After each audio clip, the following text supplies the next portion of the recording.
Good morning, everybody. I thought the last video I did was going to be the last video before I went on my hike, but I had some extra time. Some people had made some comments to me, and I wanted to address them, like the pebble, like Lynn's comment on the pebble. We're going to test a theory here about consequences. Consequences are like the smooth water. And every time we make a consequence, it affects someone. If not just you, other people. Let's see how that theory works. This is a pebble. It is not a boulder. It's not something that's going to make a big splash. I'm going to throw it in there and let's see what happens. You can see that the effect of throwing in that little pebble has fanned out and it's affected the rest of the water around it. It's not just smooth all the way around anymore.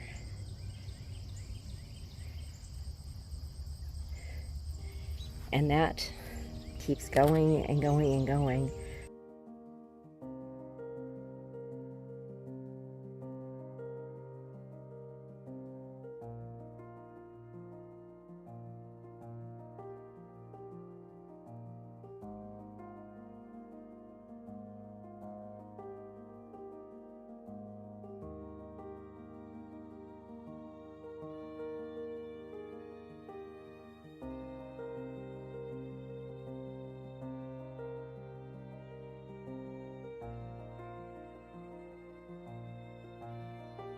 I've always thought about boulders or just, anything that's thrown, a rock thrown into the water and how it fans out, but I've never thought about a pebble. So even little decisions can have big consequences. That was a good point, Lynn, thanks. I hope that made an impression on y'all. It certainly made one on me this morning. I had a special treat just now. I saw Sue. And for those of you that have followed me, you know Sue is 85 years old and she can do a 15-minute mile when she's walking. She's incredible. And she gets really mad when she gets home and she's done anything less than 15 minutes. She's funny. I enjoyed seeing her. That was a treat. Today is 7 miles. My first time doing 7 miles since I came off trail. And I switched over to my Hoka Speed goats. So we're seeing how they are. They're doing pretty fantastically. Gosh, they feel different than boots. Y'all have asked several times how I've changed since I went on trail. I'll tell you one thing that's changed. I would have never remembered it. I just finished passing 2 women that had on quite a bit of perfume. And I used to wear perfume lightly, but I used to wear it. I don't wear perfume anymore. And the smell of perfume and cologne is just not, it's not good for me. It's an instant assault to my senses, unless it is so light that it's barely there. Those women had on a lot of perfume. And that's their right to do so. I'm just sharing how I changed on trail. My sense of smell is completely different. It's not the same. I can smell things I never smelled before. And I thought I had a pretty sharp sense of smell. And there you go. I'm thinking about power and strength. And where does one get those from? You can't have strength if there's no power. Because you have to have the gas in the engine to move it, right?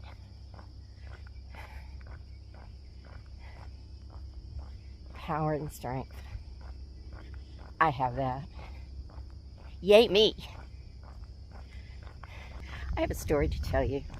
When I was hiking, I noticed that a lot of younger people sort of dismiss the older people that were on the trail because they're young. They don't know any better. And I was not judgmental or critical of it, just kind of amused and amazed and wondrous. Do you know how many older people there are on the AT? It's amazing. Disabled veterans, people that are retired, people that are all the way up to 75. And they can hike 20-mile days. I mean, older people on the trail. I was thinking about it and I thought, how did they do that? It's because they're young. They're young in their heart and in their spirit. And for some reason, they've stayed in shape or got in shape. They did it. They were miraculous. So, for those hikers that are watching this channel, you need to know that we vintage individuals, we still got it. We might be a little slower, but we've got it. And the thing is, I think we appreciate it more, for the most part. As a general rule, there are exceptions. I think that some younger hikers are more pressured or want to achieve doing high miles and don't stop to smell the roses along the way. You know what? We older people rock. It's not to diminish the value of people that are less than 55, because everybody on the trail is awesome in their own right to a degree. But older people, they've got it going on. I hope you all have the best week ever, and that it's a week where you can find someone, just one person, to put your hand on their shoulder, give them a hug, buy them a lunch, babysit their child, give them a ride, do something kind for someone this week. I'm going to close for today, but I want to say thank you again for sticking with me. I hope you all have a great time on the journey that's coming up. Judith, get ready. We're getting ready to hike, girl. Get that wheelchair ready, because we are going to have a good time. Sloth, we're getting ready to hike too. And my brother Roland, thank you, buddy. Thank you for your encouragement, your advice. But I appreciate that you love me and care about me enough to share it.